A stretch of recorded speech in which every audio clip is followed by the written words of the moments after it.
आंवला, हरड़ और बेहड़ा। ठीक है। अपने आप में हरड़ को पेट की मां कहा जाता है। छोटी हरड़ डलती है, बड़ी हरड़ कभी नहीं डलती। छोटी हरड़ का ही यूज होता है त्रिफला में। बड़ी हरड़ सस्ती होती है, लेकिन लोग सस्ते के चक्कर में उसको बेचते हैं। छोटी हरड़ महंगी होती है, उसका एक्सट्रैक्ट भी बहुत कम निकलता है। तो इसमें आंवला, हरड़ और बेहड़ा। बेहड़ा क्या करता है, आपका शोधक माना जाता है। ठीक है। और आंवला क्या करता है, आपको क्लींज करता है, डिटॉक्सिफाई करता है और आपकी इम्यूनिटी को एनहांस करता है। त्रिफला जो रस है, ये भी एक्सट्रैक्ट डिस्टिलेट प्रोसेस से बनाया गया है। ये भी प्योर फॉर्म में, ये भी उसी तरह से लिया जाता है। लगभग ये 4 से 5 लीटर पानी में पूरी बोतल कंज्यूम होती है। इसकी रेट क्या है? 380। ये जो भी रेट होगा 380, 400 से कम है। अगर ये 4 से 5 लीटर में आपका एक बोतल आपकी बन रही है और आपको फायदा कर रही है, तो क्या रेट, इससे सस्ता कोई प्रोडक्ट हो सकता है?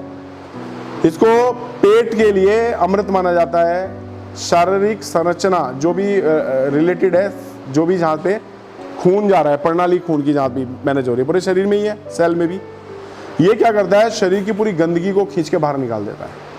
बढ़िया प्रोडक्ट है। बहुत ही अल्टीमेट इसके रिजल्ट हैं। पेट साफ करता है, कब्ज धीरे धीरे करके खत्म करता है, पेट की परत है उसको सही करता है, लिवर की परत को सही करता है, और आपके जो फूड पाइप से लेके और आपकी पूरी एनस तक की, जो जहाँ से मल रिलीज होता है, वो पूरी प्रणाली को बेहतर बनाता है। और पाइल्स जिनको रहती है, यानी कि जिनको मस्से भी होते हैं पाइल्स के, उनको भी ये धीरे धीरे करके, अगर कब्ज आपको नहीं है, उनको भी धीरे धीरे खत्म करने का काम करता है।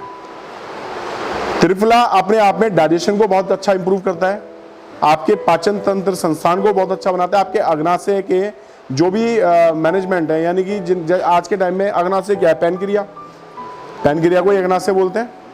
तो पैनक्रिया अगर एक बार डिस्टर्ब हो जाए, ठीक है ना, अगर उसकी प्रणाली एक बार डिस्टर्ब हो जाए, तो क्या होता है कि ये हमें बहुत तरह के रोग उत्पन्न कर सकता है, बहुत तरह की हमें अलग अलग तरह की डेफिशिएंसी लाइफस्टाइल डिजीज में कन्वर्जन दे सकता है। जैसे डाइजेशन हो गया, जैसे अल्सर हो गए, डायबिटीज बन जाएगी, ठीक है ना, आंतों के कैंसर बन सकते हैं, लीवर कैंसर बन सकता है, किडनी खराब हो सकती है, बहुत सब पूरी प्रणाली से जुड़ी हुई है हमारी। तो यूरिक एसिड बढ़ जाते हैं क्योंकि वो प्रोटीन को कंट्रोल नहीं कर पा रहे, क्योंकि डाइजेस्ट ही नहीं हो रहा है प्रोटीन। तो ये प्रोडक्ट क्या करता है, ये डेली लेने का प्रोडक्ट है। ये रात को सोने के टाइम पे गुनगुने पानी से लीजिएगा इसको, कांच के गिलास में। लोहा स्टील मत यूज कीजिएगा, क्योंकि आयुर्वेदा में जनरली आपने देखा होगा, जो पुराने पंसारी वैद्य होते थे, वो पत्थर की खरल पे ही प्रोडक्ट को पीसते थे, ठीक है ना। लेकिन हम क्या करने लगे, स्टील लोहा आने से, एल्युमिनियम आने से हम उसमें ही पकाने लगे सब चीजें। मट्टी के बर्तनों में क्वाथ पकते थे और मट्टी के बर्तनों में ही पिए जाते थे। ये नारियल के जो खोल होता था उसमें वो यूज होते थे।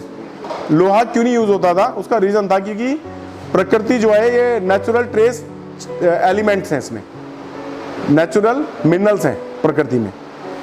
वो क्या करते हैं, लोहे के संपर्क में आते ही जीरो हो जाते हैं, धातु के संपर्क में आते ही जीरो हो जाते हैं। इसका उदाहरण है, आप किसी भी पेड़ के ऊपर एक मोटी लोहे की कील ठोक दीजिएगा, वो पेड़ वहीं से सूख जाएगा, और वो जिस एरिया से सूखेगा उसके आगे तना भी कहीं ना कहीं से सूख जाएगा ऊपर का। यानी कि हमने क्या करा, उसकी जो सप्लाई चेन थी कनेक्टिविटी की, हमने उसको ब्लॉक कर दिया, उसको डिस्ट्रॉय कर दिया। ऐसे ही हम अपने शरीर में क्या कर रहे हैं, जरूरत से ज्यादा कील ठोक रहे हैं, एल्युमिनियम के बर्तनों में खाना पका के, स्टील के बर्तनों में खाना पका के, ठीक है ना, इन सब चीज़ों के अंदर। क्योंकि हमारा ये जैसे जैसे हमने अपनी फैसिलिटीज़ बढ़ाई हैं, ऐसे ऐसे हमें एक कंफर्ट जोन में आना पड़ा, वो मजबूरी भी है। अब हम मिट्टी के बर्तनों में खाना नहीं बना सकते, इतना टाइम नहीं है, लेडीज अब इतना करेगी नहीं, तो बहुत सारी चीज़ें हैं सर। तो क्या होगा कि बीमारी तो बढ़ेगी। तो आपको सबसे बेहतर है कि आप उसे रोक नहीं पाओगे, लेकिन अपने आप को तो आप बेहतर बना सकते हो। तो ये प्रोडक्ट आपको जरूर यूज़ करना चाहिए, अपने घर में सभी को देना चाहिए, क्योंकि सब पेट के बीमार हैं आज के टाइम में। Thank you very much.